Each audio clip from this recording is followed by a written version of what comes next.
Meanwhile, OpenAI remains in news for all the wrong reasons. It's been a wild fortnight for this company, almost like a tech soap opera with fewer tears and more code. First, OpenAI jumped into a $500 billion venture, a project called Stargate.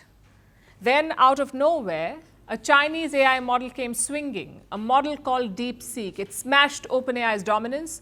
In a plot twist, OpenAI CEO praised the competitor. Sam Altman is the CEO. He called DeepSeek impressive. It's like Ronaldo saying Messi is pretty good. But just when it was turning all wholesome, OpenAI pulled a fast one. They began accusing DeepSeek of copying their tech. They say the Chinese company used OpenAI's work to train DeepSeek models. OpenAI says it has the evidence.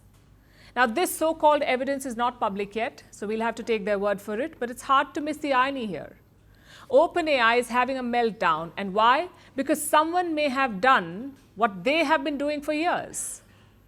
This is a company that has been training on copyrighted material with no shame. Books, news articles, music, YouTube videos, even that high school essay that you wrote on Shakespeare. OpenAI has spared nothing to train its models. It has literally been ripping off other people's work to get ahead. So what's the fuss about now? And this is not even a secret. OpenAI's leadership has talked about it. Sam Altman himself has acknowledged it. So why are they playing the victim now? They should know the copy-paste button works both ways. And while OpenAI is crying foul, they're literally in the middle of a copyright lawsuit here in India. The case began last year. It was filed by news agency ANI. They accused OpenAI of improperly using copyrighted content. You know, like scraping and reproducing material from news websites without permission. Now, several Indian media giants have joined the case, including companies like Network 18 and other digital publishers. The idea is to hold OpenAI accountable. And what's the response? Well, OpenAI wants to block this bid.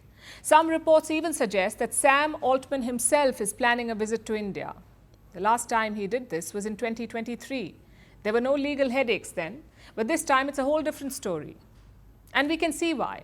India is ChatGPT's second biggest market after the United States. It cannot afford to lose this market.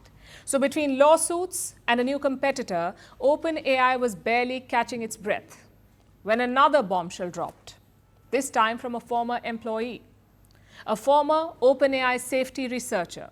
He has gone public. His name is Steven Adler. He left OpenAI last November. He called it a wild ride. Now he says OpenAI and other companies are taking a very risky gamble, especially with artificial intelligence, artificial general intelligence.